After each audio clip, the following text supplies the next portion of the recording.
Most morning routines are garbage. They're created by influencers with no results. I have coached over 250 entrepreneurs to millionaire status, and they all started their day with this one thing. Hi, my name is Craig Valentine. I'm here with Galel, a coach from our team, and we are going to talk about morning routines that work rather than rituals that just end up as a perverse form of procrastination. So we're going to reveal that on the show today. So Galel, you got questions for me about the morning routine? I do. So this is a big topic because a lot of people think that, I got to have this big complex ritual. And when we start coaching people, one of the first things they'll tell us, because they'll see your advertisements for millionaire morning routines, like, oh, I've got a great morning routine. I've got a great morning routine. And they've got, 3 hours worth of things, right? And that's not the goal of the morning routine. So I'm so curious. So how do we get here? How do we get to this point? It's a great question. And so people are mistaking a morning ritual with a morning routine. There's a big difference between rituals and routines. And rituals are like superstitions, and they're things that get your mind in a certain way, and people feel like they are compelled to do those things. And some of those things are nice, but they become a perverse form of procrastination when you're doing these nice things, these good things that get in the way of the great. And so back to the one thing that all these millionaires started their morning routines with is focusing on their number one priority, which you have to unpack and reverse engineer, and you have to go back in time to, well, how did they even know what that number one thing was? And that number one thing was decided by planning and preparation the day before. So most of these people with these long,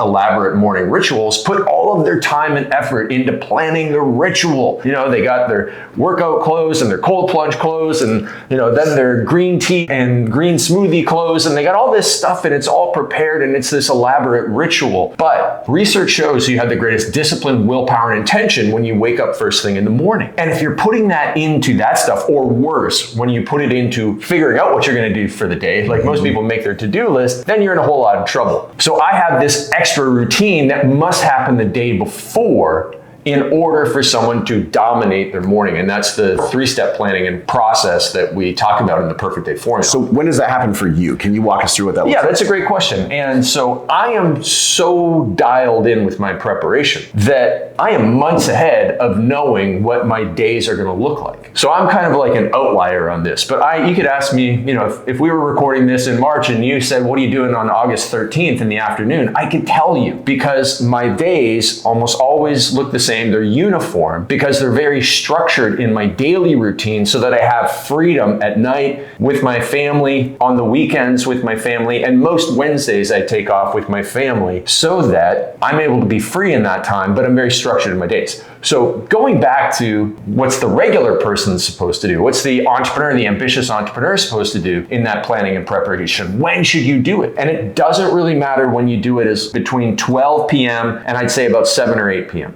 Let's say you go to bed at 10 p.m. You don't want to do it at 9:30. It'll get your mind racing. You don't want to do it at 9, 8:30. 8 o'clock is probably the latest you want to do it. I prefer somebody do it between the hours of 12 and 5. But I had so many clients who I said, do it at the end of your workday. They would forget to do it at 5 o'clock, because what happens if you really want to shut down your workday at 5 o'clock or 6 o'clock, and you have this idea to plan your next day at 5:30 or 4:30, you've got this thing you have to get done because you want to get home to your family. Yeah. And so you'd forget to do the planning and preparation. So I remember there was this guy, his name was Eric Rom, and he ran this supplement company, and he had, I think, a 1-year-old at the time, and he was forgetting every single day, and he was beating himself up about, oh man, my morning was okay, but I didn't do the planning and preparation the day before. And he was trying to do it at that 4:30 time slot. And I said, Eric, just do it at 12 o'clock. By 12 o'clock every single day, you generally know 90% of what you're going to do tomorrow. Yeah. So there might be a few details that you put in later on, but doing it at lunchtime is a fine time to plan your day tomorrow, because better early than not done at all. And that is the key. And so those entrepreneurs that were able to make massive progress, they skipped out on the rituals, focused on the routine. They knew the number one thing they had to do because it was planned and prepared the day before, following the system we teach in the Perfect Day Formula. And that made all the difference. So I'm going to put you on the spot here, Yeah, Craig. absolutely. You've coached a lot of people, including myself. Can you think back to a client where the morning routine, like what it was before, what it was after working with you, and what what dramatic shift did that bring for them? Yeah, I think one of the people that had the greatest dramatic shifts is Isabel Price. Yeah. And so, you know Isabel, I know Isabel. She's awesome. She's been a long time coaching client since 2009. So, you know, we're going on like 16 years. And she's a very faith-based person, very spiritual person. And she was waking up and doing her Bible work and then doing a workout and then preparing homeschool for her kids. And she homeschooled her kids in addition to running an 8-figure business at the time. And it was just really stressing her out because she didn't have time to get the major projects done that she wanted to do, and then finish at 2 o'clock to homeschool her kids. So what we did is we changed around her day. We did not change her Bible study, her prayer in the morning, but instead of working out first, we moved her workout to about 11 o'clock in the morning. And that's kind of changed sometimes because sometimes she says she doesn't like it that time and sometimes she does.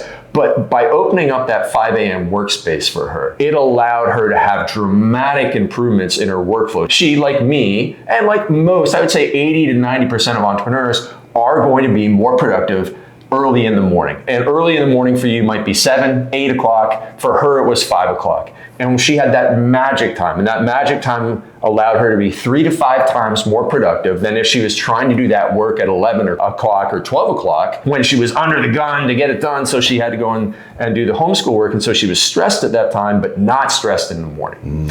And so that was one of the greatest transformations because not only did she make more money, she made a lot more money. And not only did her team get along better, but just the stress that it took off her. But even if she was only a mom, right? Seeing a mom with more freedom in her mindset was huge for me. And it reminds me of another mom that I helped who was a single mom of 1. And it's funny, actually, just a little side story, is that as a single mom of 3, my worst review on Amazon for the Perfect Day formula is from a woman who was married with 1 kid and said that this is a garbage book because it doesn't apply because I was a man and I didn't have kids at the time I wrote it. And my best review on Amazon is from a single mom of 3 kids who said that the Perfect Day formula was a game changer. And I think that is such an incredible lesson here for people because it's all about how you take this information. And I'm not telling you to get up at 4 o'clock in the morning. I'm not telling you to work at 5 o'clock. I'm telling you to take these principles which are proven and apply them so that you can dominate in business and in life. And so it can really help any parent, and specifically it really helped Isabel. And you know, Isabel's a longtime friend of mine, and so to see that happen for her, it was just extraordinary. So what I'm understanding here, using the example from Isabel,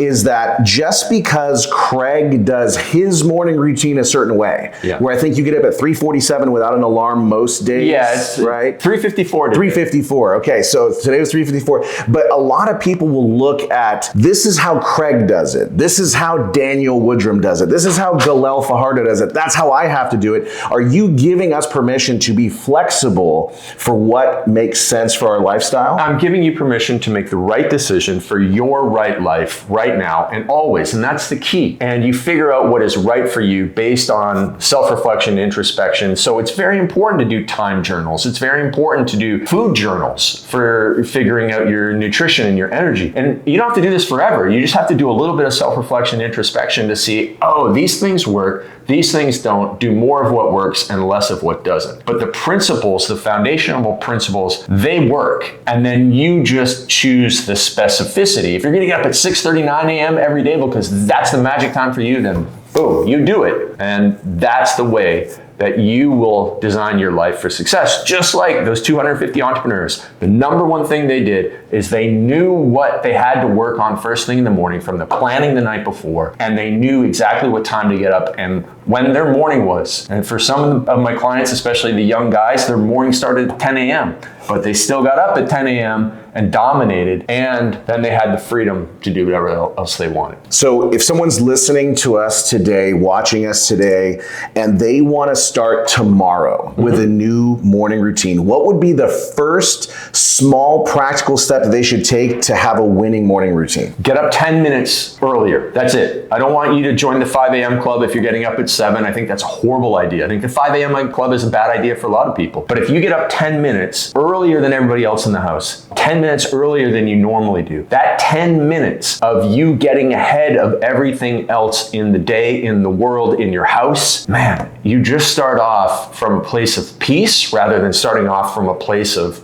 chasing your tail and running behind. And, especially if you hit snooze button, that's the worst thing you can possibly do. So just getting up 10 minutes earlier and then going and not using your phone, but having prepared the day before, knowing what to do, and you sit down and you write down like some of the things that you can take action on, or some action that you can take on the things that you need to work on. That's going to be the game changer. And you don't even really need to expand it much more than that 10 minutes because it's just going to set you free. All right, Craig, this has been absolutely phenomenal. I've got about 19 other questions to ask you on this, okay. So I'd love to keep talking to you about this. Yeah. So let's end this one because we really covered the number one thing that people need to do in order to dominate their morning routine. We'll make more videos on this topic around the specifics of each one of the key principles for productivity, not just morning routines, but all productivity. And that's what we're all about at Early to Rise, for entrepreneurs to become more productive, to take back control of their time and their day so that they can make more money and have more freedom in their life. I'm Craig Ballantyne from Early to Rise with Galel,